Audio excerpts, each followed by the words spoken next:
Hello Pisces! Last 3 months ng taon 2024, usaping pag-ibig, relasyon, anong ganap, anong parating sa inyo, mensaheng gabay lamang po, at anuman yung pwedeng iparating pa or gustong sabihin marahil ng yung person para sa'yo, ng taong mahal mo, Pisces, message. Guidance para sa mga taong ito, mensaheng gabay po. Anong kailangan marinig ng mga taong ito? Pisces. Ayan na. Gusto ko sanang i-shuffle, ikat, pero bumagsak na. Add na lang tayo, okay? Hindi natin pipigilan. Pisces, ano pong kailangan nyo marinig? Last 3 months, love life, usaping pag-ibig, Pisces, guidance po para sa mga taong ito. Tayo pa live na live sa YT. Ayan na, tumatalo na. Add pa tayo dyan. Okay. 10 of Wands. The Hermit reverse. 10 of Wands reverse. Add pa tayo. Pisces. Ayan na. Queen of Pentacles. 4 and Queen of Pentacles. Pisces. Pisces.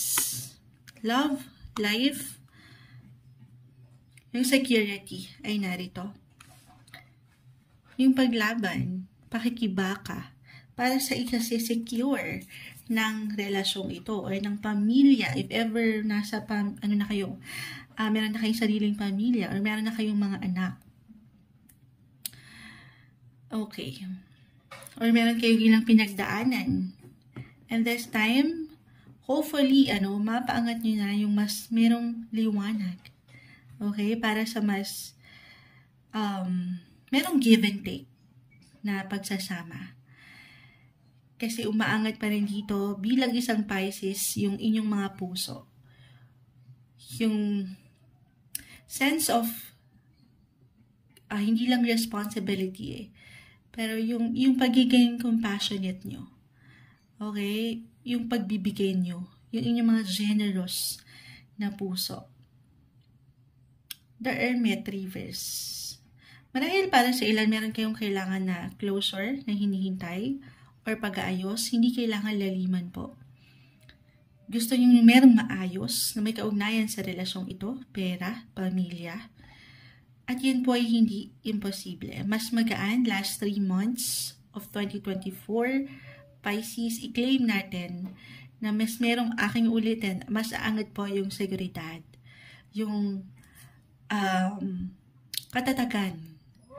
Ayan ano yan? Merong dumaraang si kuya. Ayan. Kumbaga yung enerhiya ay nakikita natin na mas meron ng bigayan. Balance, kumbaga. Naiwan ko yung closure para sa ilan yun. Hindi kailangan mag-apply para sa lahat.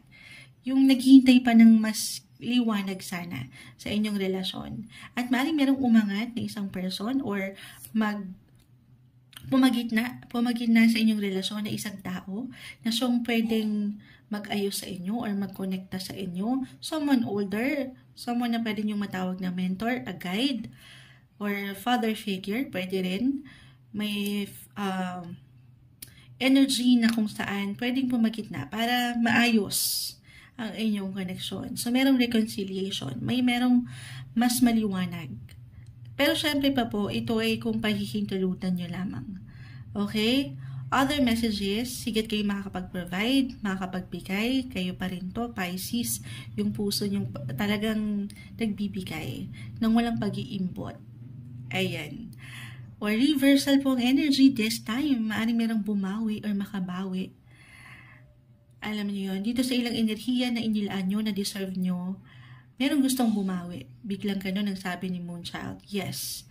Parang gustong masustain naman yung alam niyang deserve mo sa isang relasyon. Okay? Meron tayong nakikitang completion. Opo. Meron kayong matatapos or 4 of Pentacles. Meron ba kayong or meron talagang kusang aangat na anong tawag dito? Meron kayong makukumpleto na proyekto sa relasyong ito or about sa tahanan. Meron ba kayong pinapaayos, renovate para sa mas i-improve ng inyong pagsasama, yung stability. couples, married, in a relationship. Okay, single, kasi umaangat dito ang inyong pagiging independent, yung inyong kalakasan, kahit kayo lang. At dito, kasi baka merong nahihiya na magpakilala, kasi hindi naman sa intimidating, okay? Pero yung energy nyo kasi ay malakas. Parang kahit kayo lang, yung aura nyo ay okay naman. Parang feeling tuloy nitong someone na ito. Yes, meron pa ako nakita. Maaring someone ito na mas mature. Kung hindi man mas matanda, mas mature mag-isip. I mean, hindi nyo pa man ma-realize, pero nakasilay lang ito ng tahimik. Okay? Na hindi nito mailahad ang kanyang damdamin dahil nahihiya. Pwedeng ganun. Pero gusto nyo nang i-release. Gusto nyo nang iparating. Ito yung umaangat. Okay? Pero meron tayong nakikitang new beginnings po. Para sa mas ikalalago pa ng inyong pagsasama. Para sa mas ikalalalim pa ng union na ito sa inyong relasyon. Okay, sige, add pa tayo ha. This is something na ma-work out pa rin. 10, if ever talaga medyo hindi ganun kagaanan kayong pinagdadaanan. Something na maayos. Okay? Lalo pa kung merong pagbibigayan. Aries, yung energy ng pagiging independent na aking na-mention, parang kayo pa rin nasa inyo yung control and power pagdating sa inyong relationship, hindi nyo pa man yan ma-realize, lalo pa kung ayan, dumadaan ng eroplano, yung energy ay nasa inyo, kayo yung provider sa family, or talagang nagdadala ng relasyon ito. Aries and Taurus, about money, kayo yung higit na nag-earn, halimbawa lang naman, at dyan umaangat yung respeto, yung pagmamahal, higit kayong mapapahalagahan, or higit kayong makukuha na, or merong marirealize itong yung kapartner mo, if ever merong tension, or itong taong ito, nakikitaan ka ng galing, dahil single in a relationship, just only take what resonate, yung kakayanan mo, yung pagiging independent mo, yung financial independent mo, narito, nag-glow ka, nakikita ka yung iyong halaga. Hindi mo pa man yan ma-realize. Okay, kung paano ka makisama, kung paano ka tumulong, kung paano yung puso mo sa relasyong ito. Andito yung energy. On fire, yung energy. And at the same time, practical. Humble. Okay? Kuha tayo. Ano pang ma-add natin? Ano gustong sabihin sa'yo ng yung person, Pisces? Anong kailangan mong may nabasa ako sa comment, napatingin ako. Pisces, may bumagsak na. Hindi na ako kagaya ng dati. Hindi na ako kagaya ng dati. Taho ba yung dumaan? May sumisigaw kanina. Mukha kang taho Pero ito, hindi na ako kagaya ng dati. Hindi na ako kagaya ng dati. Ito marahil for some na dumaan sa pagsubok. Ito, susubok ulit. Sabi ko nga, maaaring may bumawi sa ilang efforts mo, sa pagsisikap mo sa relasyong ito. Hindi na ako kagaya ng dati.